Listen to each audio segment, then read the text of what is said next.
warahmatullahi wabarakatuh. Waalaikumsalam warahmatullahi wabarakatuh.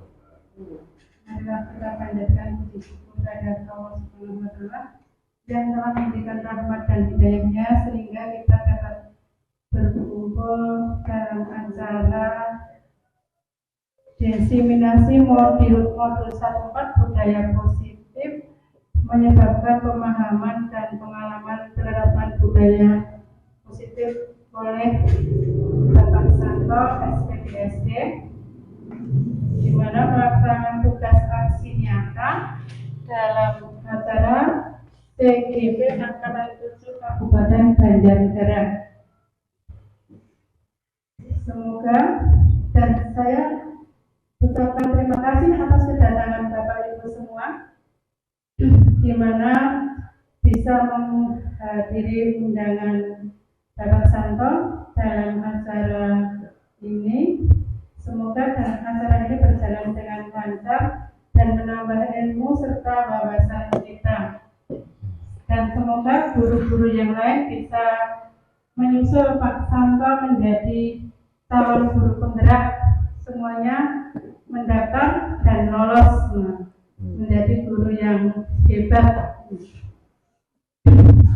Semoga dengan ini dilaksanakan aksi nyata pada hari ini dapat berjalan lancar, sukses sesuai rencana, dan menambah ilmu kita sehingga kita dapat menjadi guru hebat semua. Dari saya itu saja.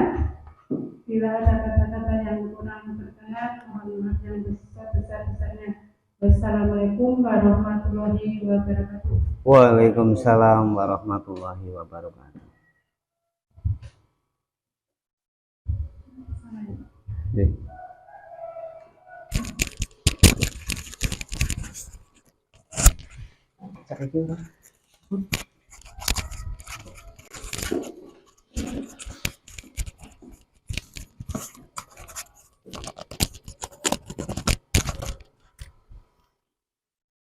Bismillahirrahmanirrahim.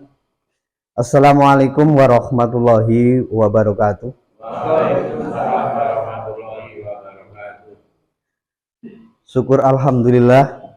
Mari kita senantiasa mengucapkan, kita haturkan kepada Allah Subhanahu wa Ta'ala yang telah memberi kita begitu banyak kenikmatan, salah satunya nikmat sehat, sehingga kita bisa berkumpul di SD Negeri 1 Karangtengah dalam keadaan sehat, tidak ada alangan suatu apa. Yang kedua, sholawat serta salam semoga tetap tercurah pada Nabi Agung Muhammad Sallallahu Alaihi Wasallam yang senantiasa akan menyafaati kita nanti di hari akhir. Amin Allahumma amin. Sebelumnya saya ucapkan terima kasih kepada Bu Winanti yang telah memberikan waktu kepada saya untuk melaksanakan aksi nyata saya dalam mengikuti program guru penggerak, yaitu dalam diseminasi modul 1.4 budaya positif dalam menyebarkan pemahaman dan pengalaman penerapan budaya positif. Yang kedua, kami mengucapkan terima kasih kepada Bapak Ibu guru hebat yang hari ini dapat berkumpul di sini dan yang selalu dinanti-nantikan inspirasinya bagi kemajuan pendidikan di Indonesia. Bapak Ibu guru semua, bahwa pada pelaksanaan CGP, saya sudah melaksanakan kegiatan CGP itu selama kurang lebih 2 bulan. Saya melaksanakan program calon guru penggerak dan sudah hampir menyelesaikan 1 modul. Dari 1 modul itu terdiri dari 4 sub modul, yaitu 1.1 itu tentang filosofi Ki Hajar Dewantoro, 1.2 itu tentang nilai dan peran guru penggerak, kemudian 1.3 tentang visi guru penggerak, dan yang terakhir 1.4 yaitu tentang budaya positif.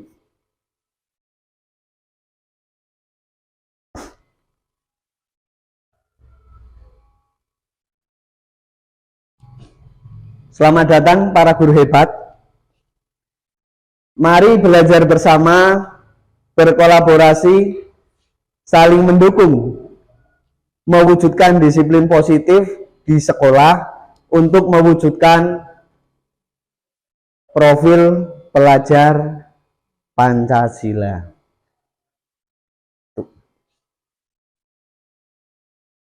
Sebagai pengantar kegiatan kita hari ini, marilah kita sejenak mengulang tentang filosofi Ki Hajar Dewantoro. Sudah seringkali kita mendengar tentang semboyan Ki Hajar Dewantoro dalam pendidikan. Itu yang pertama, ing ngarsa sung tulodo, ing madya mangun karso. Yang ketiga, tutwuri handayani. Yang artinya kalau ing ngarsa sung tulodo itu kalau kita di depan memberi contoh yang baik, di tengah memberi semangat, dan kalau di belakang memberi dorongan. Itu yang sering kita baca, sering kita dengar itu. Kemudian yang kedua, menurut Ki Hajar Dewantoro, ini Bapak Ibu, bahwa pendidikan itu diibaratkan oleh seorang petani yang sedang menanam benih. Ia tidak dapat mengubah jenis benih tersebut, namun petani dapat memberikan perlakuan yang benar agar benih tersebut dapat tumbuh dan berkembang.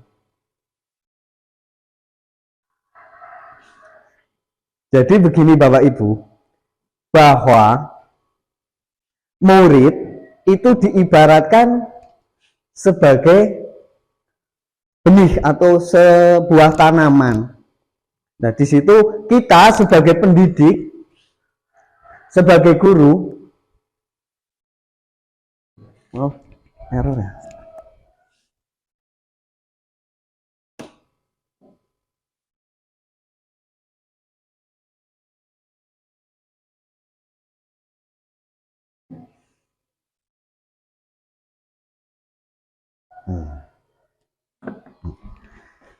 Kita sebagai pendidik itu diibaratkan sebagai seorang petani yang tidak dapat merubah benih itu, hanya dapat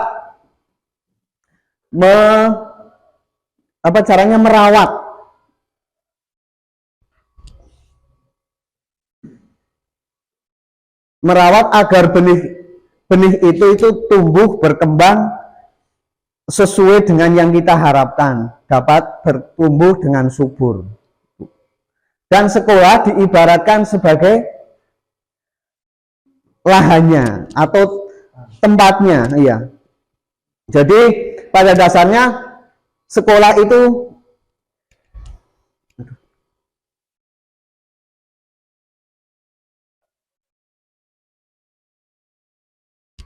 diibaratkan sebagai ladang atau tempat bersemainya benih-benih kebudayaan pembentukan karakter positif. Maka pembentukan karakter positif bisa dilakukan jikalau sekolah kita itu memberikan lingkungan yang mengembangkan budaya positif.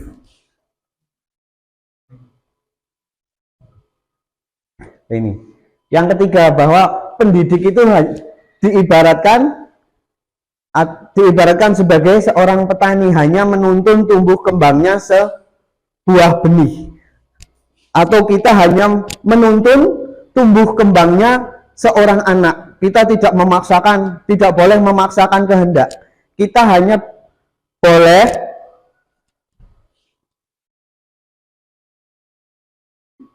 menuntun anak berkembang sesuai dengan kodrat alam dan kodrat zamannya. Itu tentang sedikit filosofi Ki Hajar Dewantara.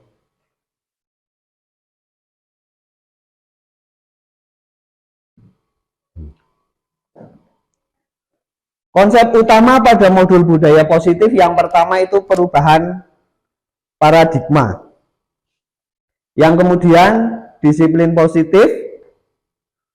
Yang ketiga kebutuhan dasar manusia. Keempat motivasi perilaku manusia. Yang kelima posisi kontrol restitusi. Keenam keyakinan kelas. Dan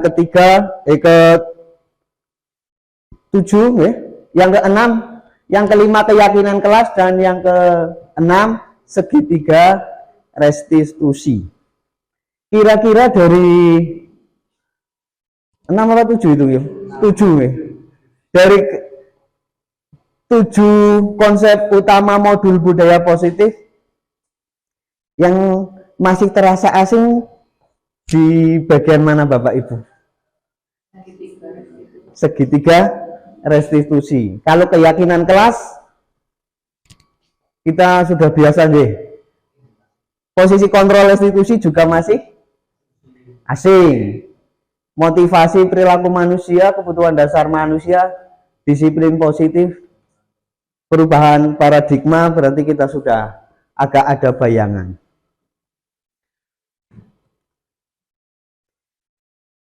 Bapak Ibu, sebelum kita ke materi inti, kita refleksi sejenak biar kita nggak tegang, karena saya sendiri juga agak tegang. Ya, ininya nggak jadi. Coba Bapak Ibu, mari kita sejenak ke sini. Nah, kegiatan kepalan tangan. Monggo Bapak Ibu, di kegiatan ini Bapak Ibu berpasang-pasangan. Iya, berpasang-pasangan. Itu ada A dan B. Okay. Coba Bapak Ibu nggak usah sobek kertas. Kalau walaupun di situ ada tulisan sobek kertas kecil. Bayangkan saja, mungkin di tangan kanan Bapak Ibu di situ ada sebongkah berlian mungkin.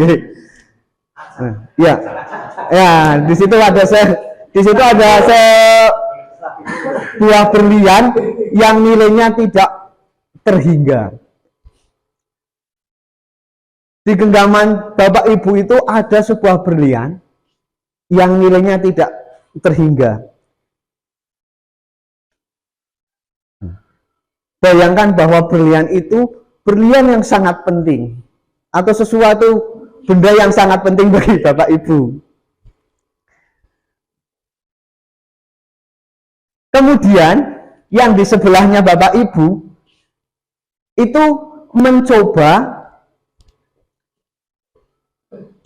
merebut apa yang ada di genggaman sebelahnya Bapak Ibu.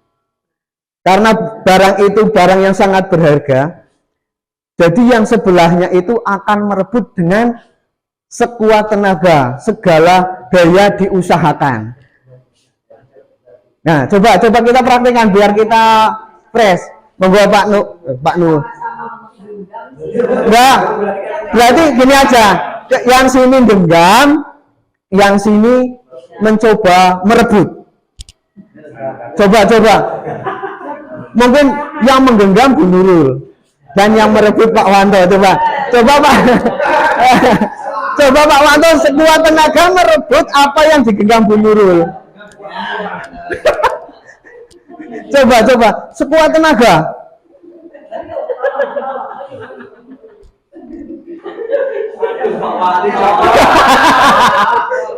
Ayo sekuat tenaga Pak Wanto bagaimana caranya agar Bu Nurul bisa melepaskan genggaman itu Pak Wanto? Iya, bagaimana dengan begitu? Iya, akhirnya terlepas juga ya. Pak Wanto curang. Tuh, itu Pak Wanto bisa melepaskan genggamannya Bu Nurul. Tapi susah itu. Caranya gimana Pak? Kok bisa tangannya Bu Nurul bisa genggamannya bisa lepas? Dengan cara ini yang Gimana ya? memang susah sekali. Ya. Nah, tapi dengan cara kelemahan dia Iya. ternyata geli itu di sini. Iya. Berarti dengan banyak trik nih. Nah. Udah banyak trik. Itu.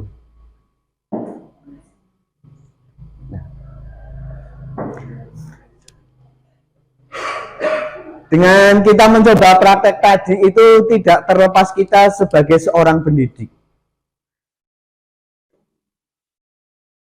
Tadi Pak Wanto bisa membuka tangan Bu Nurul itu tidak semata-mata Pak Wanto itu bisa membuka, tapi karena Bu Nurul juga membuka tangannya. Jadi ada faktor ekstrinsik dan juga ada faktor intrinsik. Intrinsik berarti yang datang dari dalam diri. Berarti tadi Bu Nurul sudah membukakan hatinya buat Pak Wanto. Membuka genggaman tangannya, maksudnya bukan tangannya ya. Iya.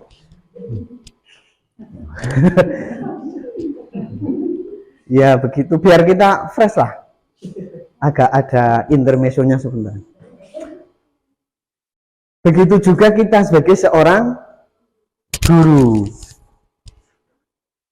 Kita berpikir bahwa kita seorang guru itu sebagai pusat pengontrol siswa, pengontrol anak-anak. Padahal itu keliru. Kita sering menghardik anak supaya dia manut kepada kita. Kita sering memarahi anak dan sebagainya. Seolah-olah kita sebagai pengontrol anak. Padahal itu pemikiran-pemikiran yang keliru. Ini menurut Dr. William Glasser dalam kontrol teori meluruskan miskonsepsi tentang makna kontrol. Nih. Ilusinya kan kita sebagai guru kan tempat mengontrol murid. Padahal itu salah. Bahwa kritik dan membuat orang merasa bersalah dan dapat menguatkan karakter. Itu miskonsepsi kita. Kadang konsepsi kita kan itu gitu.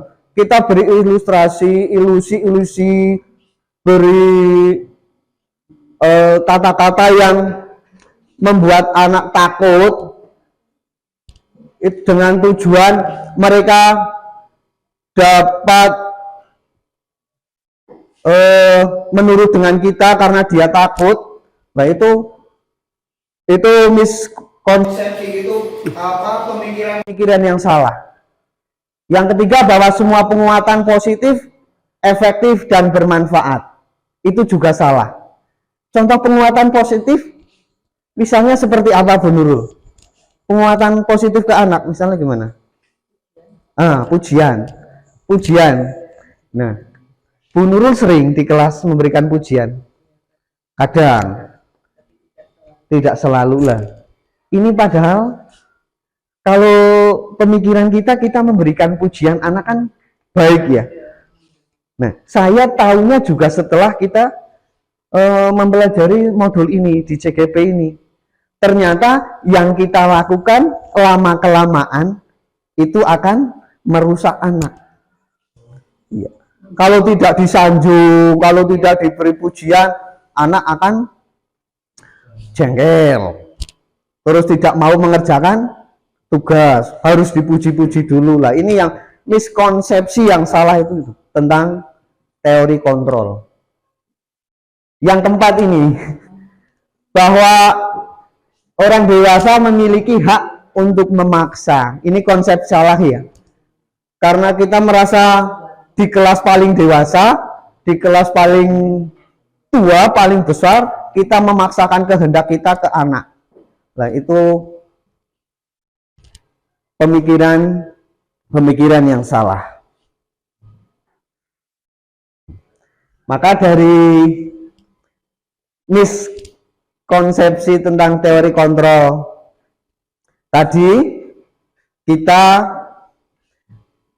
ke pembelajaran tentang paradigma yang baru,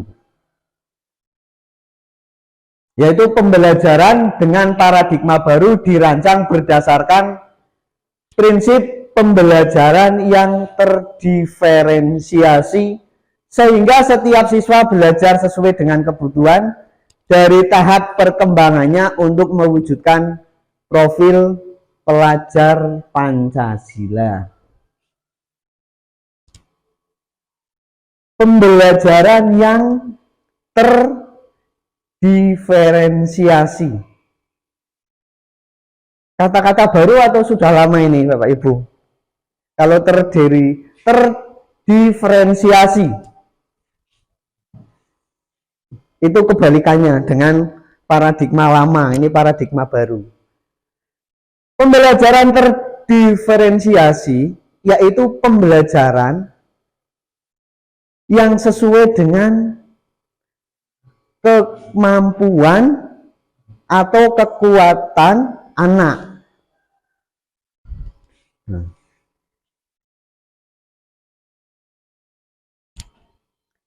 Jadi pembelajaran terdiferensiasi itu pembelajaran yang tanpa membeda-bedakan anak, kemampuan anak. Berarti anak berkembang dengan kemampuannya sendiri-sendiri, sesuai dengan kemampuannya. Ini tidak ada istilah anak harus tuntas dengan kriteria ketuntasan minimal kelas. Itu tidak ada kalau pembelajaran baru. Berarti anak belajar sesuai dengan kemampuannya sendiri-sendiri.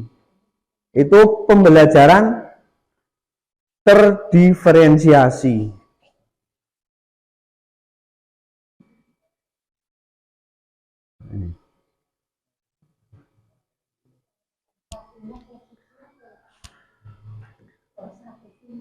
Iya, jadi anak berkembang, anak dalam pembelajaran itu sesuai dengan kemampuannya. Yang kemampuannya sudah melebihi dari teman, dikasih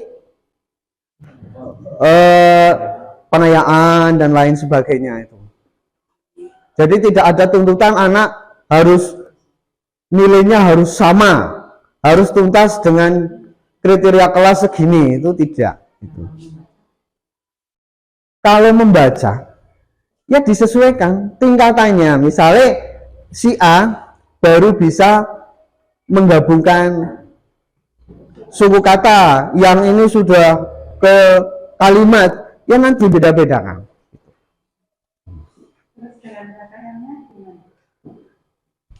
Untuk paradigma baru, sekarang sekolah sudah tidak ada kriteria ketuntasan minimal. Sekarang nilainya sudah pakai rentang. Misalnya 80 sampai 90 berarti kriterianya nilainya baik.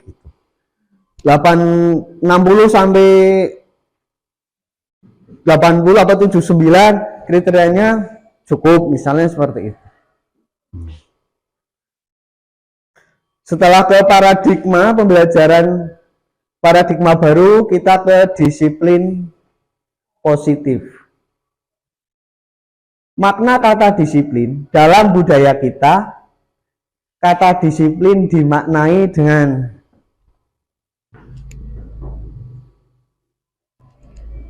menjadi sesuatu yang dilakukan seseorang pada orang lain, mendapatkan kepatuhan sehingga kita cenderung menghubungkannya dengan ketidaknyamanan. Kalau menurut Bapak Ibu, kata disiplin di bayangan Bapak Ibu, disiplin itu yang bagaimana? Disiplin kira-kira sesuai aturan. Gimana Bu? Tilar sih? Sesuai aturan, tepat waktu. Itu kata disiplin, sesuai aturan, taat. Nah.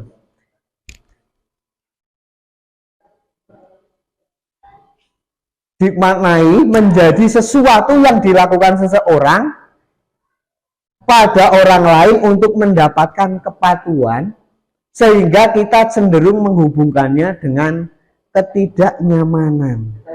Karena di sini ya ketidaknyamanan itu, ya memaksa. Kalau disiplin sifatnya memaksa. Sekarang pandangan kita sebagai pendidik tentang disiplin. Sebagai pendidik, tujuan kita adalah untuk menciptakan anak yang memiliki disiplin diri,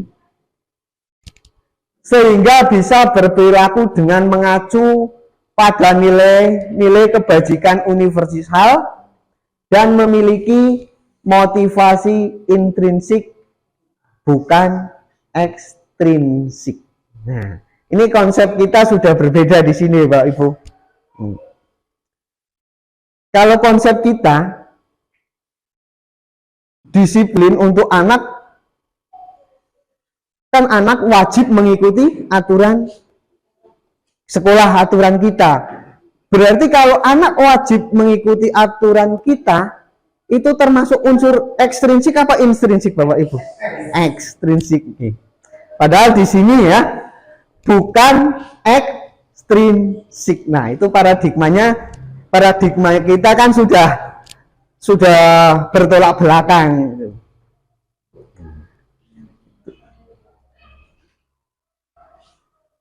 Kemudian ketujuan disiplin positif.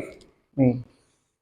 Dari makna kata disiplin, terus pandangan kita sebagai pendidik tentang disiplin, kita ketujuan disiplin positif. Di sini disiplin positif merupakan salah satu cara penerapan disiplin yang bertujuan untuk menumbuhkan kesadaran serta memberdayakan anak untuk melakukan sesuatu tanpa sogokan, penghargaan, hadiah, ancaman maupun hukuman. Monggo Bapak Ibu, kita ke sini, kita ketujuan disiplin positif ini. Di sini kita yang sering kita lakukan bertentangan dengan ini apa tidak, Bapak Ibu?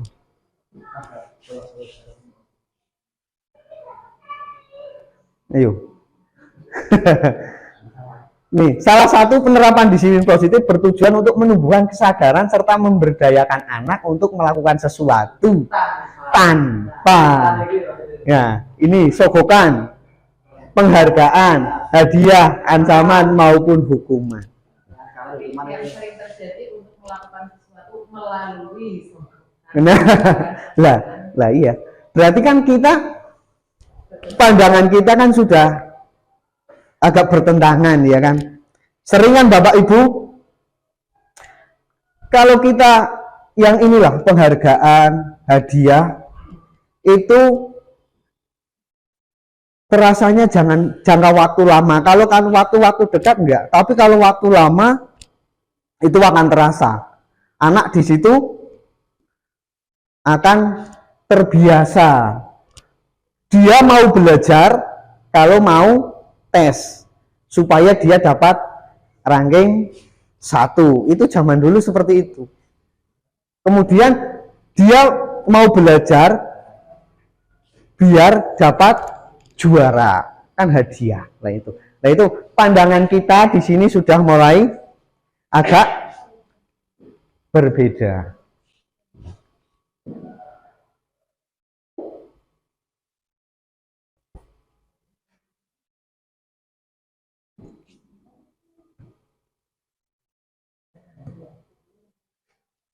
Nih Bapak Ibu, ada dua konsep. Konsep disiplin dengan identitas gagal dan konsep disiplin dengan identitas sukses. Kalau hukuman sudah pasti ya, itu disiplin gagal. Itu kalau hukuman yang pertama menyakitkan. Dua, yang dihukum merasa tidak nyaman. Murid akan takut. Bersifatnya memaksa. Lama-kelamaan murid akan menyembunyikan kesalahannya agar tidak ketahuan kita, itu kalau hukuman. Kemudian murid menjadi rendah diri, bukan rendah hati. Jadi rendah diri, malu, takut itu. Itu hukuman, itu masuk ke identitas gagal. Selain hukuman apalagi kalau kita ke identitas gagal? Ini mungkin coba penghargaan. Nah, sering Bapak Ibu melakukan memberikan penghargaan terhadap anak? Sering. Nah, padahal itu masuk dalam konsep disiplin dengan identitas gagal. Yang pertama, karena penghargaan itu tidak efektif. Yang kedua, merusak hubungan. Yang dimaksud merusak hubungan itu begini. Ada anak yang selalu mendapat ranking 1.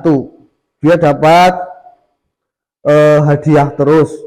Kemudian bagi anak yang tidak pernah mendapatkan ranking 1, dia akan menjauhi teman-teman yang mempunyai nilai lebih di atasnya itu.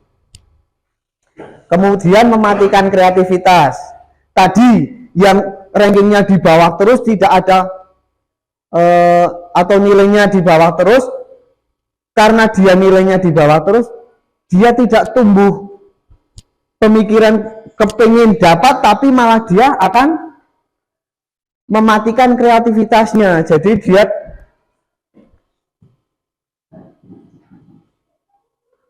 dia sudah merasa awang-awangan untuk belajar dan sebagainya. Ini yang masih sering kita lakukan, menghukum dengan sistem ranking ini. Merampas hak dan menghargai dirinya. Ini tentang penghargaan. Nah, sekarang ke konsep disiplin dengan identitas sukses.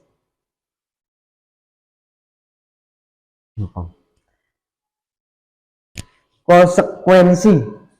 Pernah dengar kata-kata baru apa enggak ini konsekuensi? Sudah ya? Kira-kira kalau konsekuensi ini konsekuensi, ini identitas sukses. Penguatannya jangka pendek, perlu monitoring berkelanjutan, stimulus atau respon, murid menghormati peraturan, kehilangan waktu untuk merenungi kesalahan. Itu konsep disiplin dengan identitas sukses.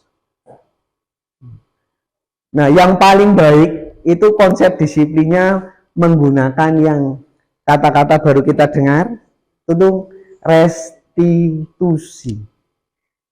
Kalau restitusi itu apa sih sebenarnya? Nah, ini. Dengan restitusi itu murid bertanggung jawab untuk perilakunya. Fokus pada pemecahan masalah jangka panjang. Murid menghormati dirinya dan orang lain. Kemudian teori kontrol, dirinya memegang kontrolnya sendiri. Kemudian murid bersemangat untuk memperbaiki kesalahannya. Nanti untuk restitusi kita pelajari di bagian selanjutnya. Sekarang ini kita ada contoh kasus siswa sering tidak mengerjakan PR. Kalau hukuman biasanya Bapak Ibu langsung menghukum siswa tersebut, bisa verbal maupun non verbal. Biasanya kalau hukuman kebanyakan kita sifatnya non verbal, suruh berdiri di depan kelas. Biasanya guru olahraga seperti itu ya? Iya, enggak ya? Nah. Oh, enggak ada PR. Oh iya. Kalau guru olahraga ada anak, misalnya gini, guru olahraga ada anak datang telat, terus dia disuruh lari muter, itu termasuk hukuman apa tidak? Iya, itu pemanasan, itu bukan hukuman dari saya. Ya, itu biasanya yang terjadi itu siswa berdiri di depan kelas, siswa berdiri di depan papan tulis, angkat kaki satu itu. Nah, ya. Itu kalau dalam olahraga itu termasuk melatih keseimbangan. Oh, melatih keseimbangan. Berarti bukan hukuman ya. Ya. Itu pemanasan juga. Kemudian yang hukuman itu guru marah dan murid menjadi takut. Kemudian yang kedua konsekuensi. Konsekuensi. Guru memberikan konsekuensi karena dia tidak mengerjakan PR, maka anak tersebut disuruh mengerjakan waktu istirahat dan sebagainya. Itu namanya konsekuensinya. Karena dia tidak mengerjakan PR, maka diberi konsekuensi, disuruh mengerjakan PR waktu istirahat.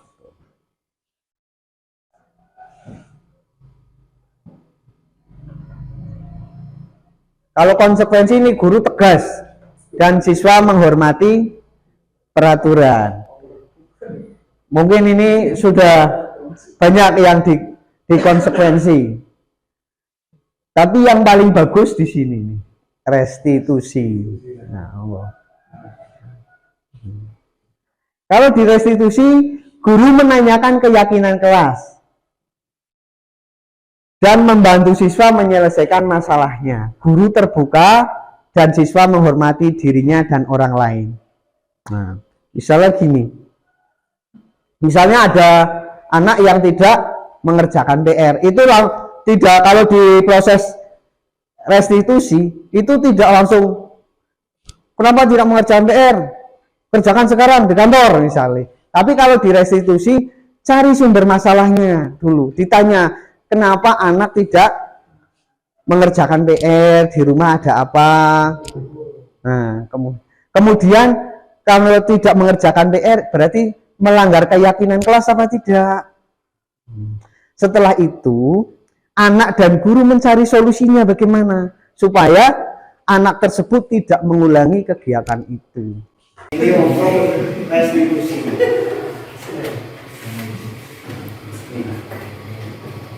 Motivasi perilaku manusia.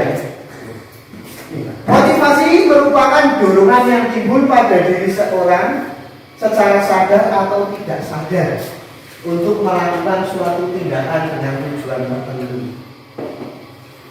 Motivasi ada 3. Yang pertama itu untuk menghindari ketidaknyamanan dan hukuman. Murid melakukan disiplin karena ia takut dihukum. Ini merupakan motivasi dari luar, ekstrinsik. Nah, kalau motivasi dari luar, ini lama-kelamaan tidak akan baik. Nanti anak menjadi kebal dengan itu. Kemudian yang kedua, mendapatkan imbalan dan penghargaan dari orang lain. Murid melakukan disiplin dari diri karena ia ingin mendapatkan imbalan.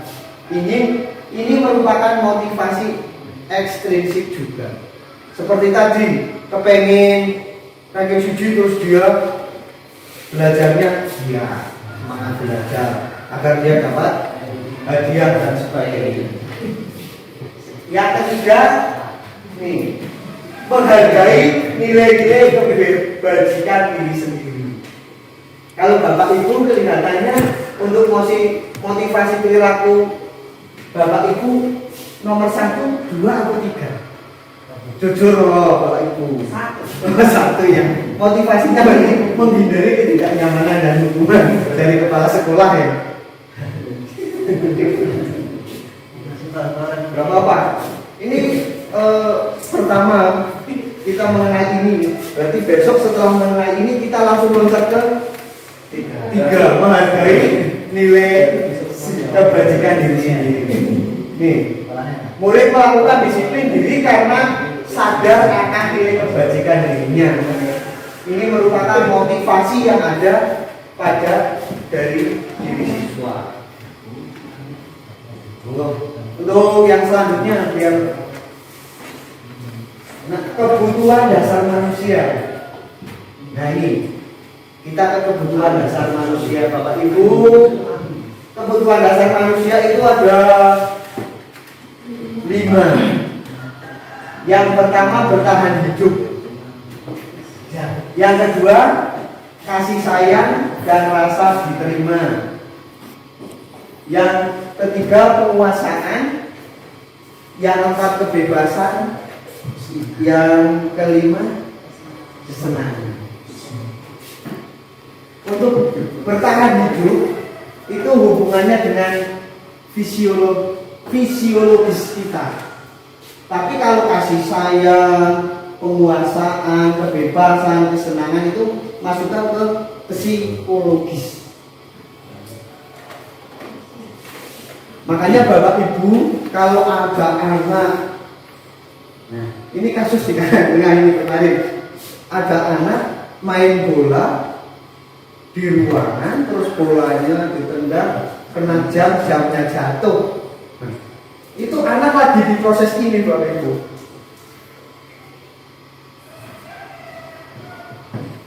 Nih, lagi ada mungkin di kesenangan. Ya, mungkin anak tersebut senangnya sepak bola, tapi dia belum bisa menempatkan di mana sih dia untuk melakukan kesenangannya. Jadi tugas guru itu membimbing, memberitahu supaya anak bisa melakukan semuanya ini dengan benar.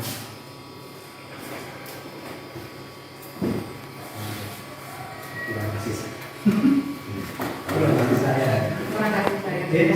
Yang mungkin kurang kasih sayang. Saya kurang psikolog. Oh, psikologisnya kurang.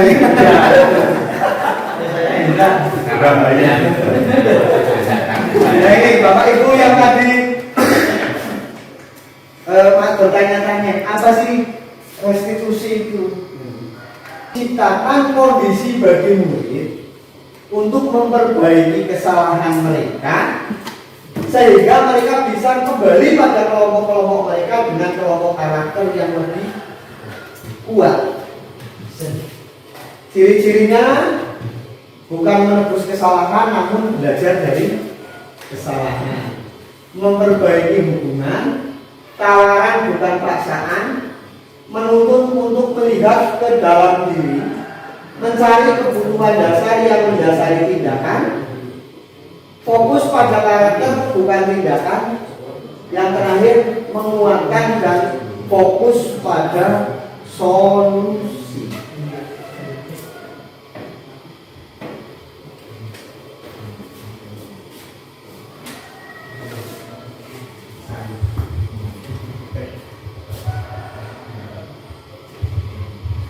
Monggo Bapak Ibu, ini posisi 5 posisi kontrol kita. Kira-kira Bapak Ibu di bagian mana? Yang pertama posisi kita pendukung. Kedua membuat rasa bersalah, yang ketiga teman, yang keempat pemantau, dan yang kelima manajer. Manajer gitu. Kira-kira nanti posisi kita di bagian mana sih? Untuk lebih jelasnya, nanti kita tayangkan video mana yang sebagai guru sebagai posisi penghukum, membuat rasa bersalah, teman, pemantau, dan manajer. Kita bisa introspeksi di mana sih diri kita. Ini menurut posisi penghukum.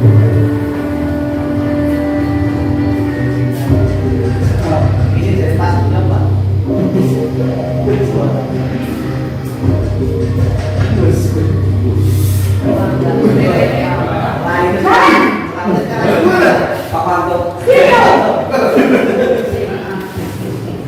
Selamat pagi Bu. Selalu terlambat. Kamu deh pasti terlambat. Maaf Bu, saya Apa? Apa coba? Alasan kamu apa lagi? Kapan sih kamu tidak terlambat? Malas sekali ya kamu jadi anak. saya Dasar pemalas. Gak kapok-kapok sih kamu. Sudah berapa kali terlambat? Sana, kamu keliling lapangan basket 2 kali. kenapa saya harus ke lapangan basket Bu? Kenapa? Kamu lawan ibu. Berani-beraninya jawab. Sudah terlambat, masih berani jawab pula. Sekarang, keliling lapangan basket 5 kali sekalian. Biar kapok. Cepat. Pergi sana ke lapangan basket. Nah, itu guru sebagai posisi pembunuh, tidak pemarah.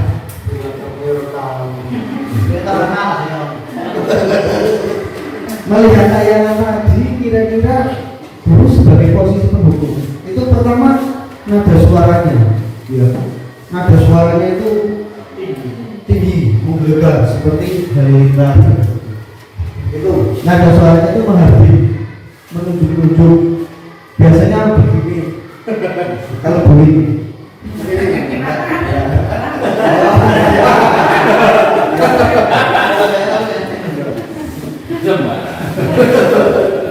begini biasanya. Aduh, kan biar mulai. Yang pertama menghardik, menunjuk-nunjuk, berkaca pinggang, berkaca pinggang, membentak. Tadi suruh berlari di halaman, nah, itu hukuman fisik. Bisa juga hukuman verbal. Kalau verbal berarti hukuman yang bagaimana? Dengan kata-kata ya tadi diwajib diomai. Kalau kita sebagai penghukum itu bakatnya kira-kira bagaimana bagi anak mereka? Anak setelah diomai minder, bakatnya ini Bapak Ibu, ya, murid menjadi pendendam, murid jadi dendam oleh gurunya. Oh nanti bukan Pak adian, murid jadi pendendam, tidak menyukai guru atau mata pelajaran yang diambil. Itu untuk posisi pembunuh. Sekarang yang posisi kedua, membuat rasa bersalah.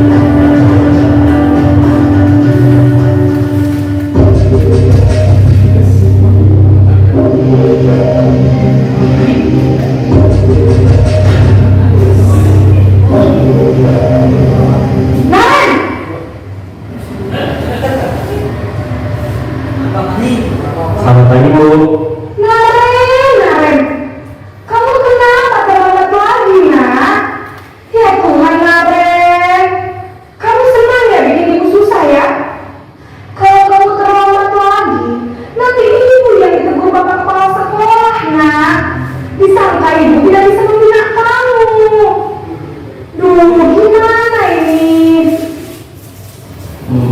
Maaf Bu. Bu Gusti Naren, kamu suka ya kalau ibu tegur bapak kepala sekolah? Terus sekarang ibu harus tulis apa ini di buku absen? Ini kamu sudah sering terlambat loh. Ibu harus apa coba? Maaf Bu. Maaf sekali. Ya sudah, lain kali jangan bikin ibu susah lagi anak ya. Ibu tidak akan kuat lagi kalau kamu begini terus. Bisa jantungan kalau ibu ditegur bapak kepala sekolah. Sekarang cepat kelas. Maaf ya Bu. Maaf sekali.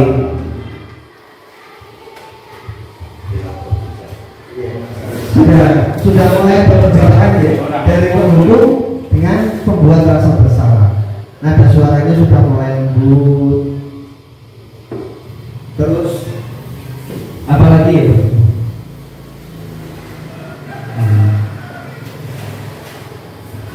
Namun kata-katanya masih menyalahkan murid.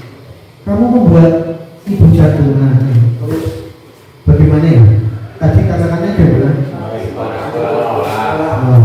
nanti saya dimarahin kepala sekolah. Padahal kepala sekolah nggak pernah marah. Emang ya?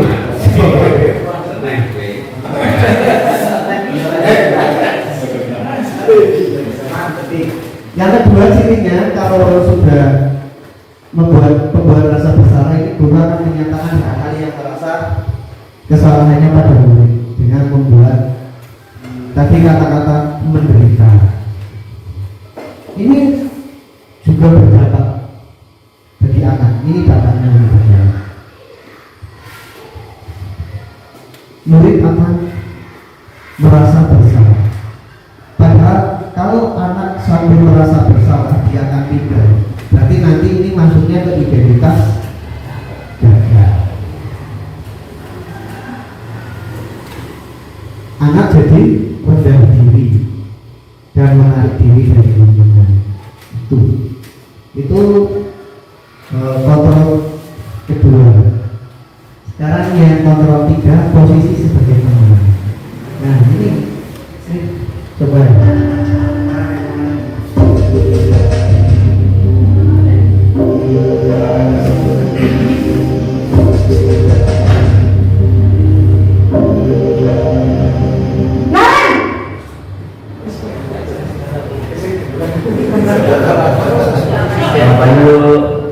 Wah, sudah jam berapa ini nak? Terlambat lagi ya sayang. Iya Bu. Habis ibu saya lupa membangunkan saya Bu. Kamu malah menyalahkan ibu kamu. Kamu bukan anak yang paling kencang.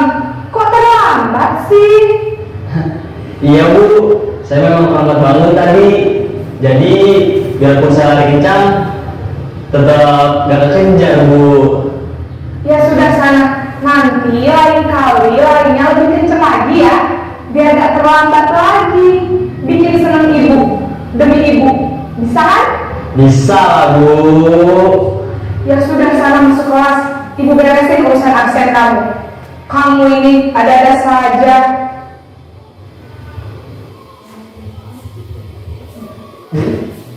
Kira-kira suasananya sudah bagaimana kalau itu?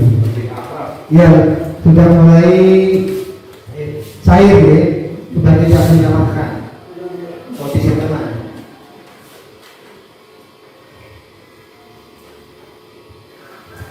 Surat guru mulai ramai, cenderung bersedia dulu, menghangatkan. Ini biasanya ibu-ibu ini kalau seperti ini biasanya ibu.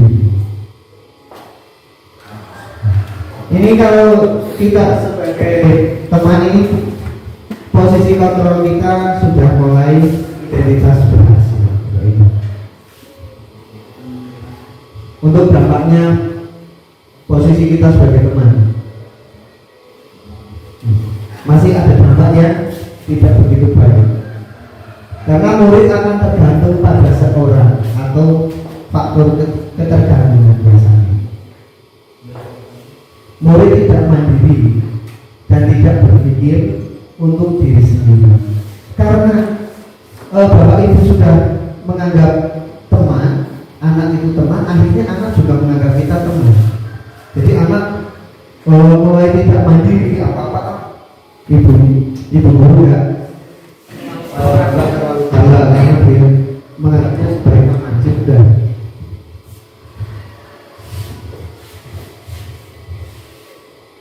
Ini posisi yang keempat, posisi pemantau atau monitor.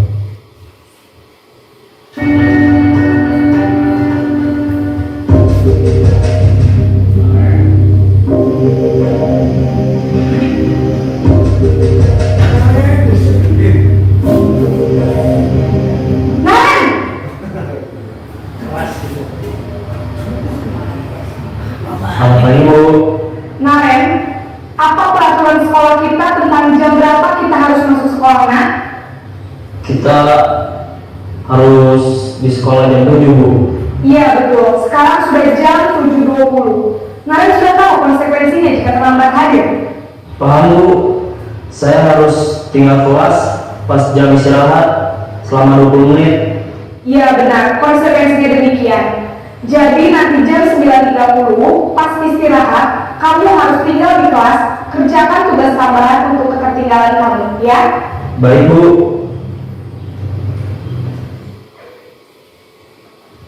Posisi pemantau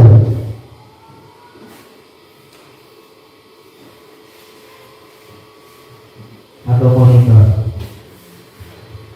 Kira-kira kalau posisi monitor sudah bagaimana Bapak Ibu? Nih, bersuara data, tidak emosional, tidak bersedekah ataupun dengan suara tinggi. Tapi kalau posisi teman kan guru bersedekah. Tapi kalau posisi kontrol itu guru tidak bersedekah. Tapi sudah mau masuk menanyakan tentang aturan-aturan sekolah. Ini sudah tercipta identitas diri atau berhasil, diberikan sanksi, guru pun harus selalu mengawasi. Dampaknya, murid akan menghitung konsekuensi dan hadiah tanpa memahami sepenuhnya nilai kebajikan yang dituju. Ini posisi tidak sepenuhnya mandiri, anak belum mandiri juga. Ini posisi yang terakhir, posisi yang paling ideal bagi guru adalah posisi manajer.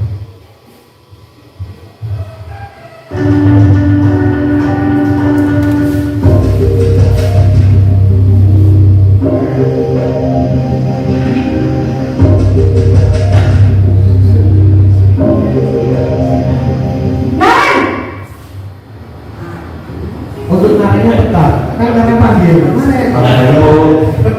Selamat pagi, Naren. Maaf Bu, saya terlambat. Iya, sekolah masuknya jam 7, sekarang sudah jam 7.20. Jadi sekarang bagaimana ini, Naren?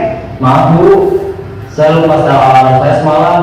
Baiklah, menurut kamu, keyakinan sekolah yang mana yang perlu kamu tingkatkan? Menghargai diri sendiri dan orang lain mungkin ya Bu. Setuju. Jadi, apakah Naren meyakini prinsip saling menghormati tersebut? Iya Bu, saya meyakininya. Apakah Naren bersedia memperbaiki masalah keterlambatan ini? Bersedia Bu. Bagaimana kamu akan memperbaiki masalah keterlambatan ini? Saya akan coba untuk tidak lupa menyetel alarm saya Bu. Baik, kalau Naren lupa menyetel alarm di rumah, ada orang yang kira-kira bisa bantu mengingatkan tidak? Ada Bu, kakak saya, Kak Emma. Ada lagi selain Kak Emma? Selain Kak Emma, ada ibu saya. Baik, jadi yang mengingatkan Naren adalah Kak Emma dan ibu kamu ya? Kira-kira akan mulai start alarm kapan nih, Naren? Setelah pulang sekolah, akan segera saya lakukan. Baik, jadi Naren akan setel alarm untuk bangun besok pagi dan akan diingatkan oleh kakak dan ibu dan Naren ya. Ada lagi yang mungkin perlu dilakukan, Naren, agar tidak terlambat bangun lagi? Tidak ada Bu. Baik, Naren, terima kasih untuk kerjasama kamu. Sekarang kamu perlu kembali ke kelas untuk belajar. Baik Bu, terima kasih. Nah, posisi manajer. Tadi ciri-cirinya sudah bisa ditebak kalau posisi manajer. Melihat siswa tadi ngalir kan datangnya telat, itu langsung ditanya keyakinan sekolahnya atau keyakinan kelasnya, terus ditanya apa penyebabnya kok telat. Terus mereka berdua ngobrol bagaimana mencari solusinya agar anak tidak telat lagi. Itu anak itu timbul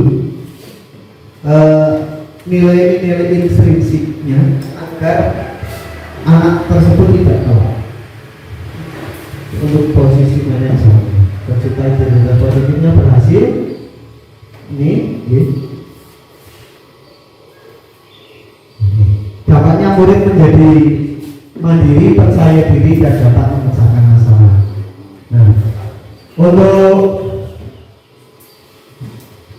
posisi manajer ini diharapkan guru itu pada posisi kontrol kita sebagai manajer agar murid bisa belajar sesuai dengan tumbuh kembangnya, sesuai dengan kodrat alam dan kodrat agamanya, sehingga akan terwujud profil pelajar Pancasila.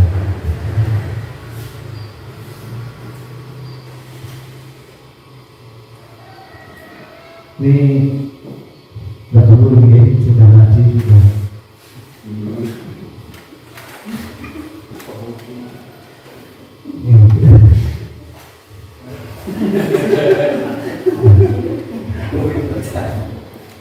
Tadi ada di posisi manajer tadi kita mendengar kata-kata dari ibu gurunya Naren tentang keyakinan kelas. Keyakinan kelas. Mengapa keyakinan kelas? Mengapa tidak peraturan kelas? Ada yang bisa menjelaskan mengapa keyakinan tidak peraturan? Karena keyakinan untuk diyakini, sedangkan peraturan untuk dilanggar. Gimana Mas? Keyakinan. Biasanya kalau keyakinan itu untuk diyakini sendiri. Sedangkan peraturan biasanya untuk dilanggar. Peraturan biasanya untuk dilanggar. Oh iya. Nih.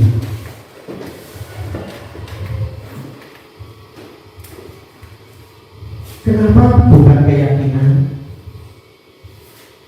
Kenapa keyakinan bukan peraturan? Kalau peraturan itu biasanya yang buat itu sekolah. Nih, kalau di sekolah, kalau di kelas berarti yang kalau peraturan dia yang membuat guru kelasnya. Tapi kalau keyakinan itu yang membuat bukan sekolah, tapi yang membuat diri sendiri.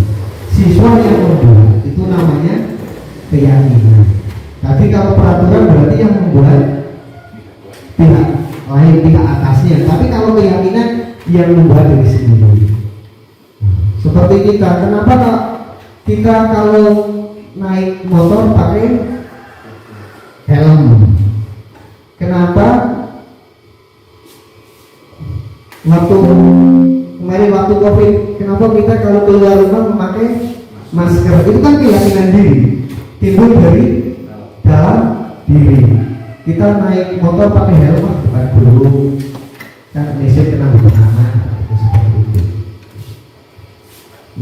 Salah satu disiplin positif yang bisa kita terapkan dalam membangun budaya positif di sekolah diharapkan dapat mewujudkan pendidikan yang berorientasi pada profil pelajar Pancasila. Profil pelajar Pancasila ada berapa Bapak Ibu? Ada berapa? Nah, yang pertama yang beriman dan bertakwa kepada Tuhan Yang Maha Esa dan berakhlak mulia. Yang kedua, gotong royong, mandiri, bernalar kritis, kebinakan global,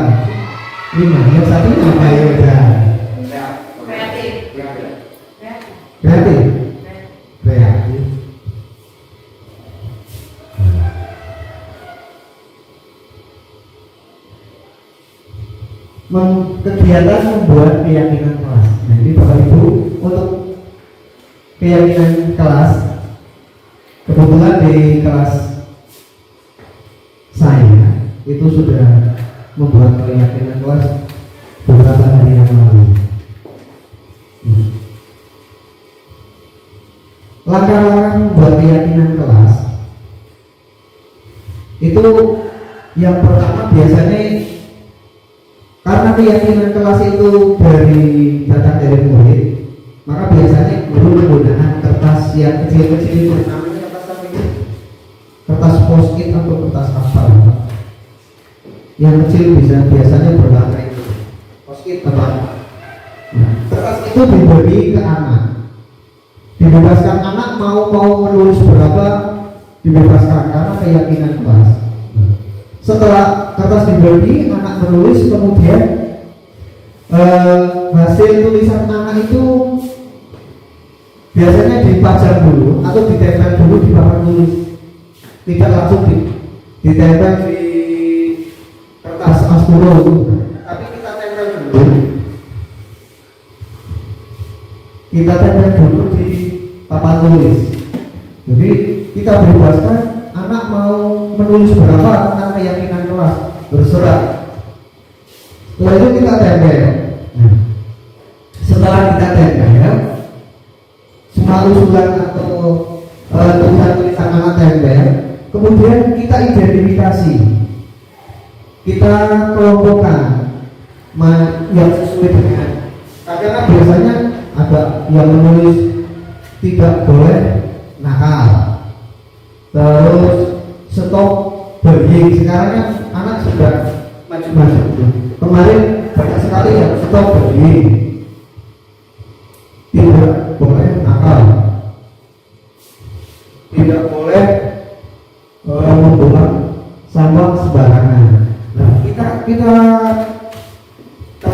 selanjutnya kita identifikasi, oh ini yang stop bullying dikumpulkan, tidak membuang sampah di kelas kita kumpulkan dan sebagainya, kita kumpulkan sesuai dengan apa namanya ya, yang kategorinya ya, kita kumpulkan dengan kategorinya. Setelah itu kita buat kalimat keyakinannya yang disepakati. Kalimat keyakinan kelas itu biasanya bentuknya pendek, singkat, dan kata-kata itu kata-kata positif. Contohnya tadi, stop bullying, tidak boleh nakal. Itu kalau dibuat keyakinan kelas jadi apa? Tidak boleh kata-kata negatif, tidak boleh nakal, tidak boleh misalnya tidak boleh mencoret-coret tembok dan sebagainya. Nah, itu kan mas kali bentuk kalimatnya kan masih negatif karena masih menggunakan tidak. Nah, kita buat menjadi kalimat positif. Contohnya misalnya yang stop bullying, tidak boleh nakal. Nah, kita buat berarti kalimat itu kita buat keyakinan kelas menjadi saling menghargai dan menghormati. Itu dan sebagainya kita buat menjadi kalimat pendek yang bentuknya positif.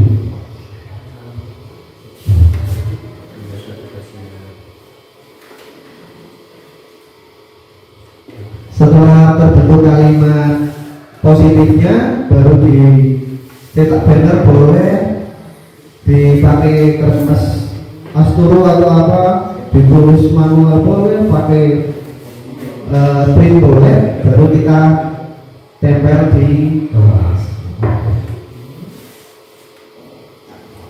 Nih, dari mana pembentukan keyakinan kelas ini?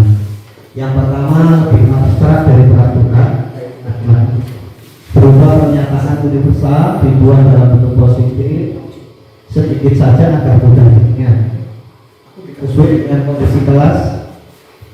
Semua warga kelas sekolah dilibatkan saat membuat.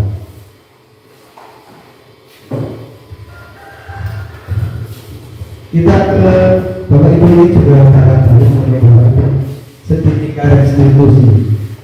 Seperti tadi kata restitusi itu apa? Segitiga restitusi itu ada 3 validasi tindakan.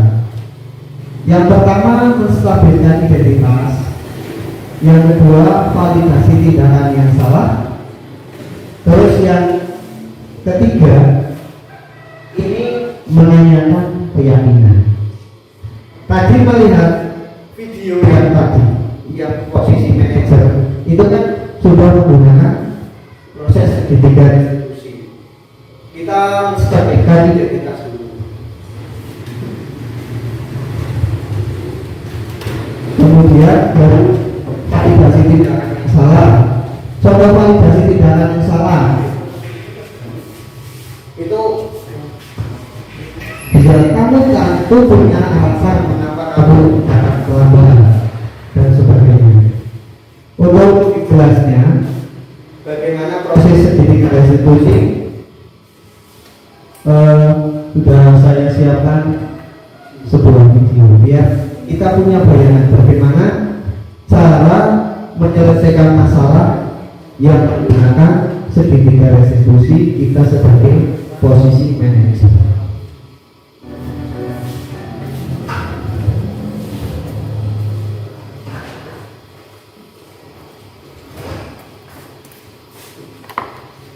Siang Sarah. Siang Pak. Sudah lama nggak ketemu Sarah? Kenapa hari dari di sini? Kesel Pak, kesel banget. Ini- Masa aku dikatain suka fitnah Pak? Masa Ya bukan aku marah Pak. identitas. Aku udah dikatain di depan kelas. Kesel banget. Oh begitu. Ya pasti kamu marah dan kesal. Bapak juga akan marah apabila ada yang menuduh Bapak seperti itu. Kemudian pada saat itu kamu mau melakukan apa? Ya saya harus memakai Eva lah Pak. Ini Kesel banget. validasi Saya tidak tindakan. bisa dia depan teman-teman lain. Oh begitu. Kita Pasti ulangi. kamu melakukan seperti itu karena suatu alasan tertentu kan? Iya Pak, saya aja Pak. Aja Pak. Ya saya ada diri lah. Masa saya dibuka fitnah? Ya wajar lah. Mempertahankan harga diri itu sesuatu yang penting buat kamu. Iya. Untung kamu tidak berpikir gagal lagi, hanya membentak-bentak. Iya Pak. Untung saya masih bersabar dan hanya meminta saja. Sudah dulu supaya Pak, saya pasti bela diri lah. Ya pasti ya. Tapi kamu memilih untuk tetap bertahan dan bersabar. Kamu memilih untuk tidak berbuat lebih parah lagi kan? Iya. Nah, sekarang coba kita lihat lagi tindakan kamu yang bentak-bentak Eka di kelas. Ini yang tindakan kamu yang Kira-kira mengira-kira. sesuai dengan keyakinan kelas atau prinsip kamu tidak? Enggak lah Pak. Capek Pak jadi marah. Jadi keyakinan atau prinsip mana yang kurang sesuai dengan keinginan kamu? Ya, saya sebenarnya sangat menghargai orang lain. Mungkin saat itu saya menjadi emosi, jadi tidak menentukan sikap itu. Kamu meyakini tidak? Menghargai orang lain itu penting buat kamu. Yakin lah Pak. Iya, setuju. Kita harus saling menghargai. Namun ada juga keyakinan yang kita sepakati yang perlu kita jalankan apabila kita sedang marah, kan? Ya saya bisa lebih proaktif, mulai dengan diri sendiri. Saya bisa jadi lebih bersabar, mengambil waktu jeda untuk berpikir mau apa selanjutnya. Kira-kira kamu bersedia memperbaiki masalah ini tidak? Bersedia Pak. Kalau kamu memperbaiki masalah ini, kamu akan menjadi orang seperti apa? Saya akan menjadi orang yang bertanggung jawab kali ya Pak. Dan senantiasa proaktif. Iya, menurut kamu bagaimana rasanya menjadi orang seperti itu? Ya nyaman lah, bangga bisa bersabar dan menahan diri. Baiklah kalau begitu. Yuk kita pikirkan bagaimana memperbaiki masalah ini.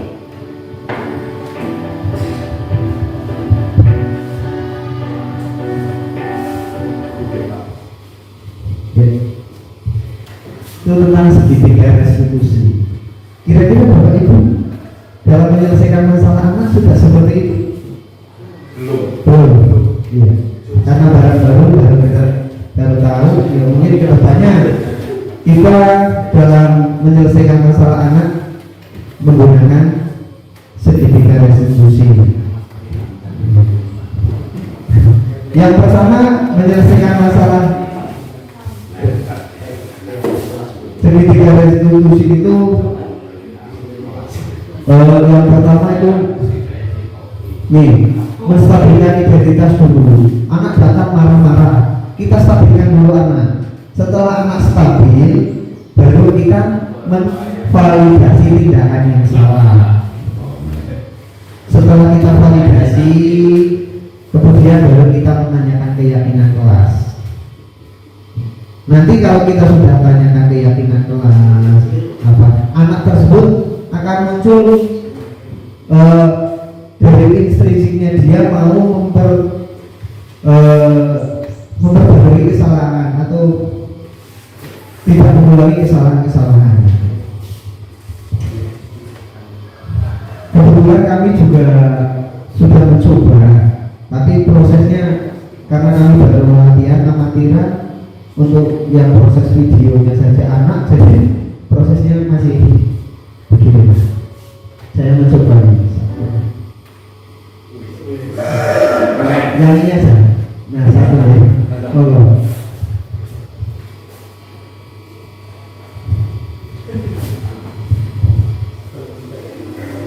Bagaimana masyarakat dan umat politis berada sekarang mas? Karena mereka berebut buku cerita saya. Buku cerita kamu ketinggalan. Ya ini sedang menstabilkan. Masa akan melakukan Karena saya selalu mengambil buku cerita yang saya belajar dari Malaysia dan saya belum belajar. Mas Faiz.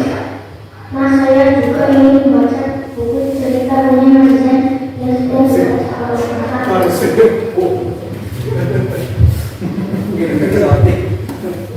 Masalah itu mempertahankan barang yang dijadikan dari mas. Ini validasi tindakannya.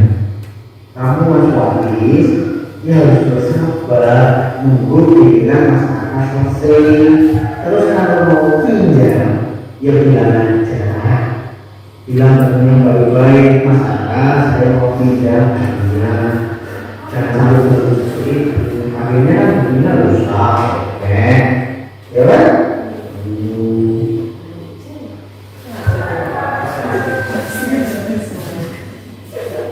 Kamu bersalah enggak? Kamu merasa bersalah enggak? Kalau orang bersalah kita harus apa? Meminta.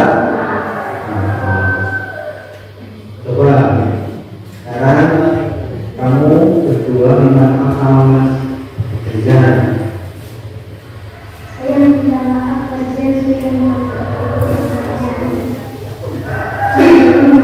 karena sudah berdebat dan merusak buku cerita yang Ini sudah oke seperti ini, ya. Menjadi rusak. Mas Arka dan Mas Faiz, menurut kalian sudah melanggar keyakinan kelas? Tidak. Melanggar. Sudah tidak sesuai dengan keyakinan kelas kita ini, ya, kelas ini. Keyakinan kelas kan yang buatkan kita semua, kita bareng-bareng. Berarti kamu melanggar keyakinan kamu sendiri, ya. Mas Rizal, bukan kan sudah bisa sobek seperti ini. Kamu mau bagaimana minta aja seperti ini. Mas Rizal hanya minta kamu memperbaiki ini. Berarti nanti Mas Aka dan Mas Faiz buku ini diperbaiki, ya.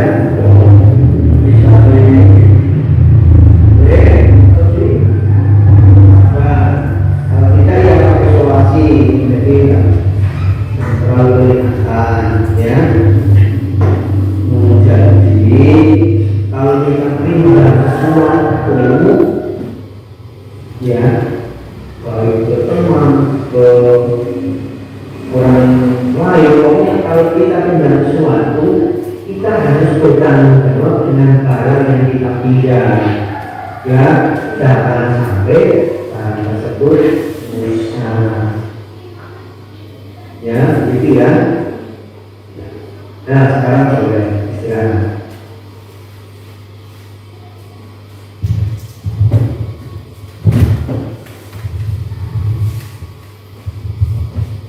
Ya, begitu sekilas segitiga restitusi yang saya coba terapkan di kelas mengenai masalah anak berbakar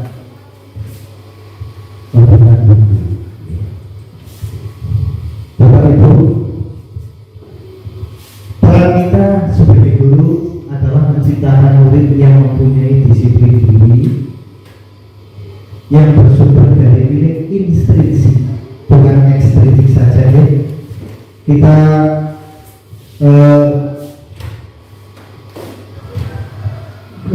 pola pikir kita dari nilai ekstrinsik ke nilai intrinsik siswa dalam penerapan disiplin positif.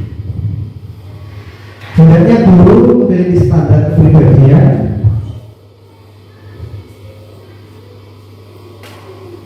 profesional dan sosial yang baik, di mana guru mampu beradaptasi pada posisi kontrolnya saat ini bagaimana perjalanan dirinya sebagai seorang among atau posisi manajer yang menuntun murid menjadi insan yang mandiri, merdeka dan bertanggung jawab. Nanti kalau kita sudah melaksanakan ini semua, kita mudah untuk menunjukkan profil pelajar Pancasila. Mungkin itu yang dapat saya sampaikan dari pengalaman saya selama 2 bulan di guru penggerak, calon guru penggerak.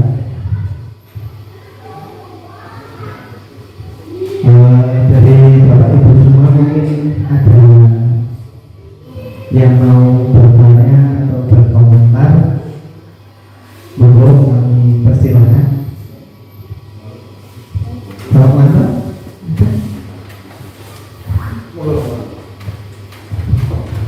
Assalamualaikum warahmatullahi wabarakatuh.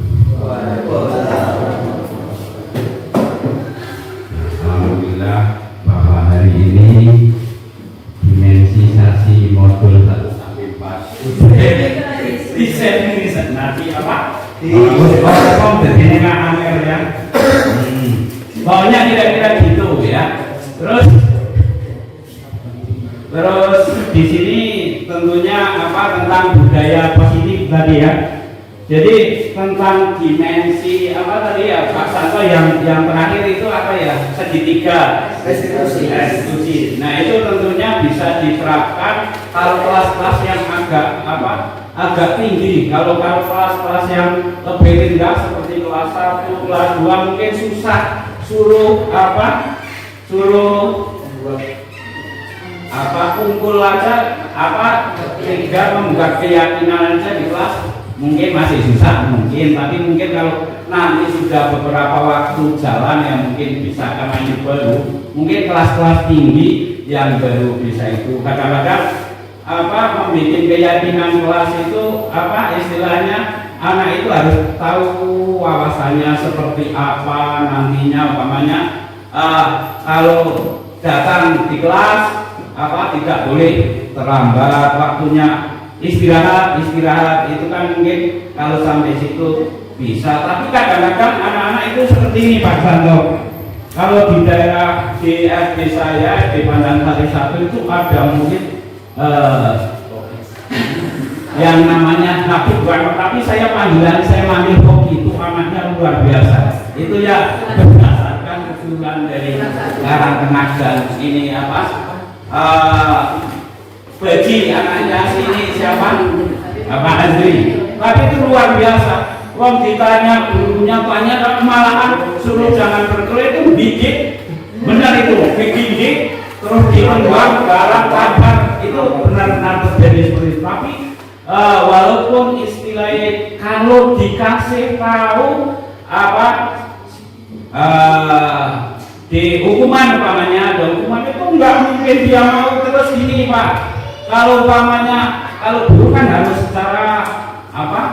Tadi dikatakan kalau dengan gambar manajerial ya, manajerial. Tapi kalau di itu tentunya dengan kesabaran, kerendahan, dulu itu malahan biasanya anaknya malah melunjak seperti kemarin itu dikasih nggak boleh bertengkar, kalau bertengkar nanti nggak ada kawannya ya. Kalau malah itu melawan gurunya, gigit benar itu gigit gurunya. Nah itu seperti apa bisa diterapkan di kelas-kelas yang berbeda, maksud saya itu Pak Santo. Nah itu aja dari saya akhiri wabillahi. Wassalamualaikum warahmatullahi wabarakatuh. Terima kasih Pak Mando atas masukannya untuk sedikit diskusi.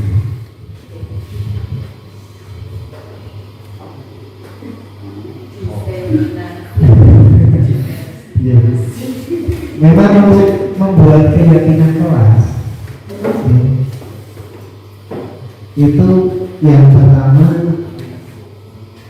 kalau kita mencoba membuat keyakinan kelas di kelas-kelas mungkin itu yang pertama. Mungkin ini pandangan kami kan, belum tentu ya 100%. Kalau menurut kami itu, kalau kita mau buat keyakinan kelas di kelas rendah, itu di situ guru benar-benar mendampingi anak. Misalnya kita sudah membagi kertas, itu guru benar-benar harus full di situ mendampingi anak satu persatu. Kalau tidak dia belum bisa nulis, ya mungkin kita bisa tanya, Mas, untuk keyakinan kelas, misalnya Mas Wanto ya, Mas Wanto kira-kira mau mengusulkan apa ini, mau mengusulkan apa, ditanya. Kalau dia belum bisa menulis, bisa dituliskan guru. Tapi kalau dia sudah bisa menulis, guru menuntut bagaimana cara menulisnya. Mungkin itu untuk keyakinan kelas. Kemudian untuk yang melakukan pembacaran masalah, kita sebagai kontrol yang manajerial tentang segitiga distribusi. Menurut ceritanya Pak Wanto tadi, anaknya memang benar-benar luar biasa nih. Mungkin yang pertama, kita benar-benar harus mendalami anak itu, dari anaknya, kemudian orang tuanya di rumah seperti apa, kita dalami dulu. Baru kemudian kita mencoba mengajak berbicara. Ya mungkin kita posisinya sebagai teman dulu, posisi kontrol sebagai teman. Kita diajak bicara. Setelah anak tersebut merasa sama kita itu bebas, baru kita menanyakan bagaimana sih sebenarnya ada masalah apa sih di rumah atau di mana. Setelah kita ke posisi teman, baru kita ke manajerial. Itu pendapat saya. Nanti ini memang bagus sekali. Nanti masalahnya Pak Wanto, insya Allah kan saya bawa nanti di pendampingan. Kalau tidak ya di lokasi ya. Nanti saya tanyakan kepada yang lebih ahli. Jadi bagaimana mengatasi masalah tersebut dengan menggunakan segitiga diskusi. Mungkin itu yang bisa saya jawab. Kalau sudah saya tanyakan, nanti jawabannya seperti apa, nanti saya sampaikan lagi ke Pak. Mungkin dari Pak Harto atau ada dari teman-teman yang lain, dari Budi. Assalamualaikum warahmatullahi wabarakatuh. Berdasarkan pengalaman saya mengajar, saya berusaha ya sabar agar anak itu rajin sekolah. Terus pernah anak itu tidak bisa membaca. Saya berusaha saya ajari, tapi kadang dari teman-teman itu paham hukumnya. Dosa sekali kata yang baik. Terus malah anak itu pernah malah keluar tidak sekolah hanya sampai kelas 4, terus jadi putus sekolah. Terus pengalaman yang kedua, anak kalau disuruh menulis susah. Ya berusaha saya suruh nulis dengan sabar, tapi teman-temannya itu sering nggak nulis, tapi akhirnya nangis. Lah gimana cara mengatasinya? Itu dihukum oleh lingkungan anak itu dari teman-temannya. Demikian dari saya. Assalamualaikum warahmatullahi wabarakatuh.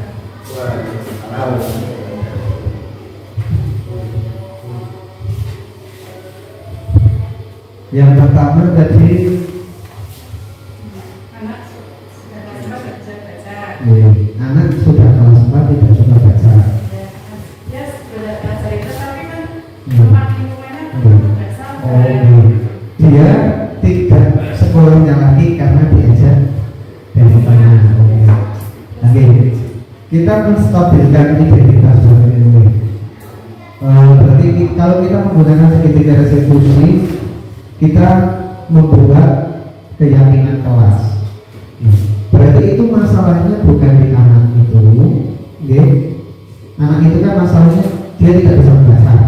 Nah, kalau yang di masalah di anak itu berarti di situ kita harus di posisi teman dulu, ngobrol sama anak kenapa nggak bisa baca, di rumah kerjanya apa saja, kita gali, kita bicara gitu. Seperti teman, itu untuk anak yang tidak bisa baca. Kemudian untuk yang teman-teman, berarti Bumi nanti harus membuat sebuah keyakinan kelas. Membuat keyakinan kelas. Nanti di situ pasti akan muncul saling menghargai dan menghormati.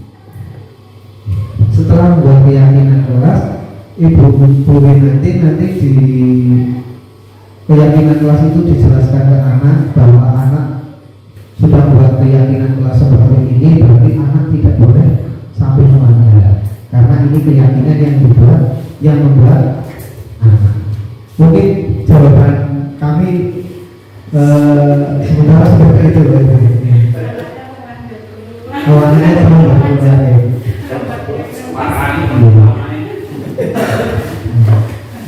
Mungkin itu apa ya namanya, karena tidak maksudnya kan karena bukan guru tapi dengan anak gitu.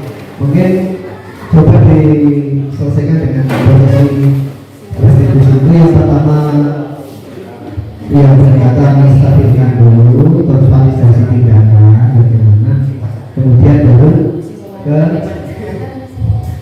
penyelesaiannya.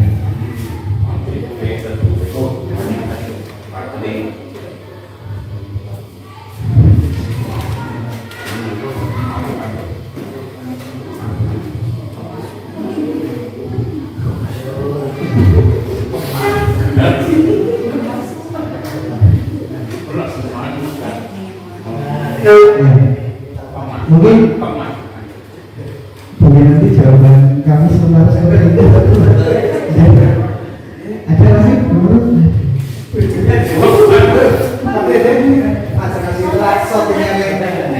Assalamualaikum warahmatullahi wabarakatuh. Saya mau menanyakan tentang solusi melalui segitiga restitusi dan kaitannya dengan keyakinan kelas, apakah bisa diterapkan atau tidak. Jadi ini kasusnya perihal body shaming.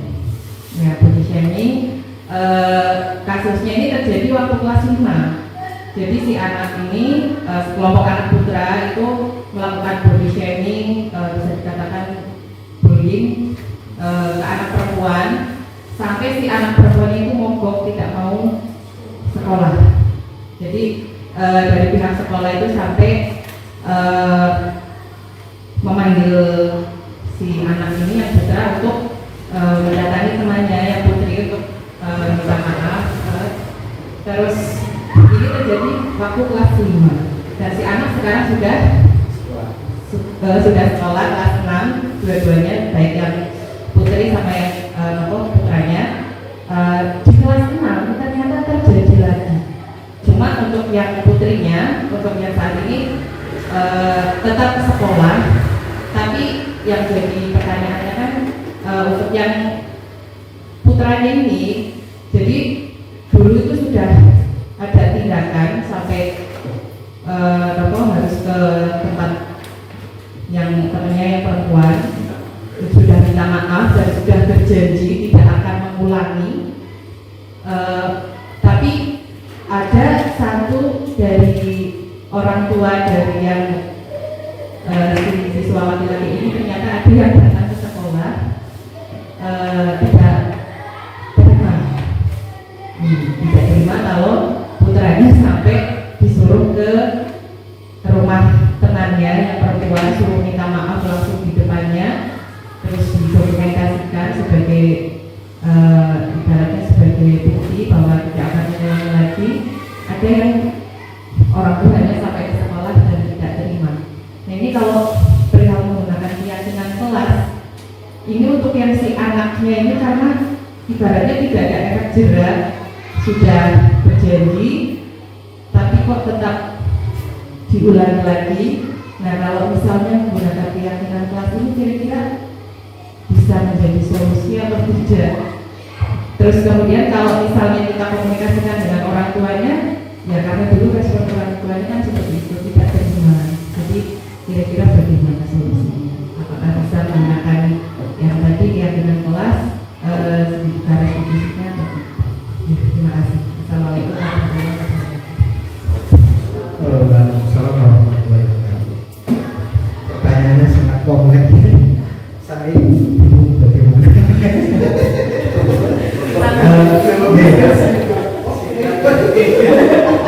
Insya Allah saya menjawab dengan singkat, jelas dan padat. Untuk segitiga restitusi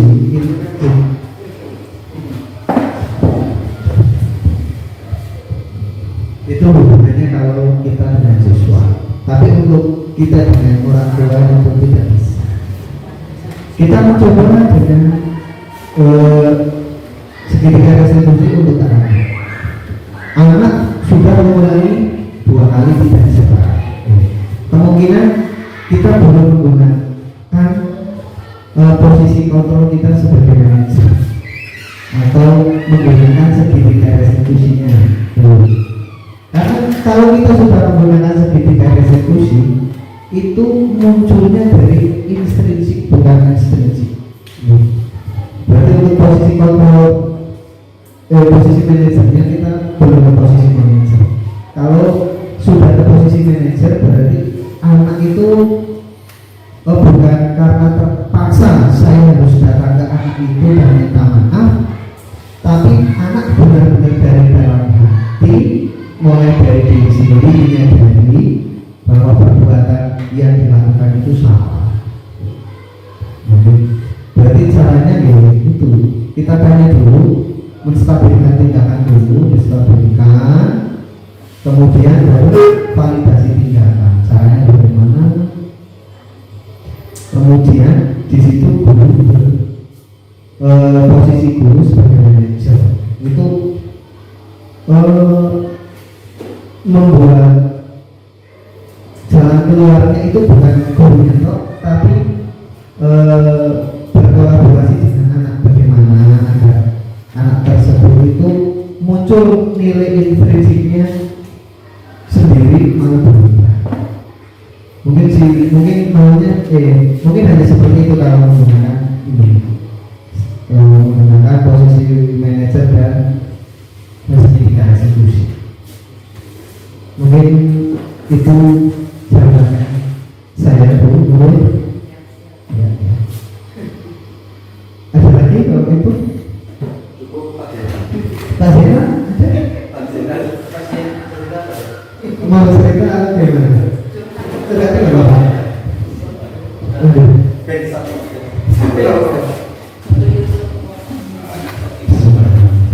Assalamualaikum warahmatullahi wabarakatuh. Inilah di SD Purwakarta itu ada dua anak, ya.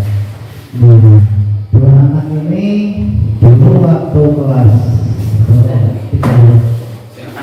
3 itu hampir setengah tahun nggak beranak, ya. Nah, karena mau menaikkan ke kelas 4, ini dari kepala sekolah Pak itu dikuburi ke rumah. Nah, dikuburi ke rumah dan setelah dikuburi ke rumah itu akhirnya berangkat. Kami cuma berapa hari ya? Yang satu itu hampir 1 minggu, yang satu itu cuma 2 hari, tidak berangkat lagi. Katanya ternyata lah, karena di rumah sudah nyaman, yang di rumah apa namanya sudah punya teman dan sebagainya. Kira-kira itu permasalahan seperti itu pemecahannya itu gimana? Maksudnya secara harus melalui keyakinan bersama atau memutuskan apa namanya permasalahan dengan keluarga secara bersama-sama, atau gimana ya, dikeluarkan dari sekolah atau gimana? Maksudnya selama hampir 6 bulan ya, hampir 6 bulan itu sudah kita berangkat. Ya, kira-kira ya itu adalah maksudnya karena kita sudah berasa itu ada masalah seperti itu. Kira-kira menurut Pak Santo itu benar. Terima kasih. Assalamualaikum warahmatullahi wabarakatuh.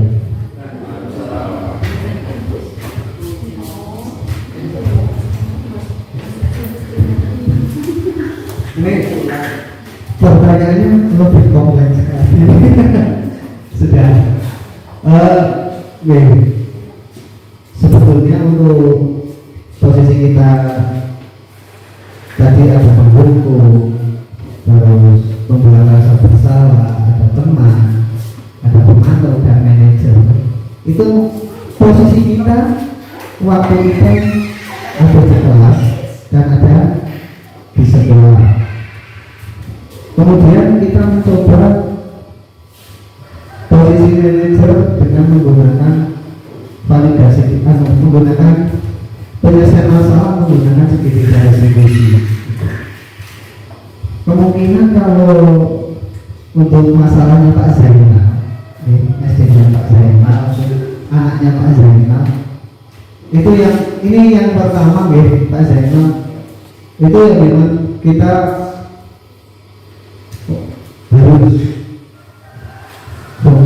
kita mendatangi orang tua, mencari akar masalahnya dengan orang tua, seperti apa sih permasalahannya sehingga anak tidak mau sekolah. Kemudian setelah kita tahu masalahnya dengan orang tua, kita baru ke anak. Kita posisinya sebagai teman dulu. Kalau dia nggak masuk, berarti ya waktu ketemu di jalan cerita bagaimana kok nggak masuk,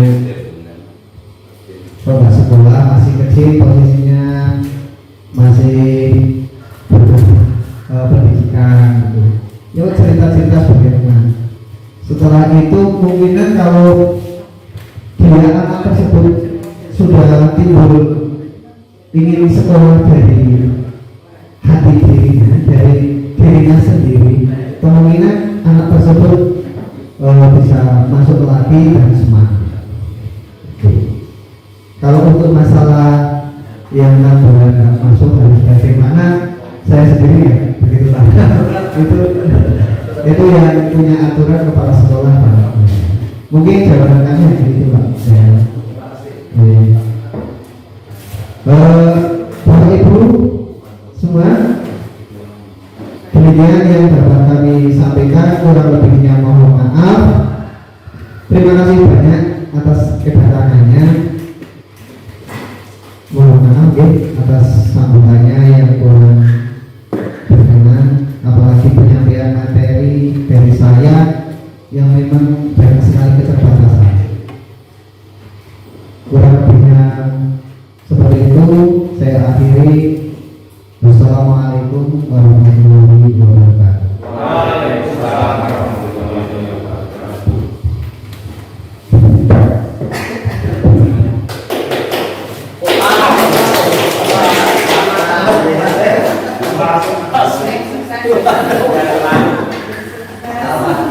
Coba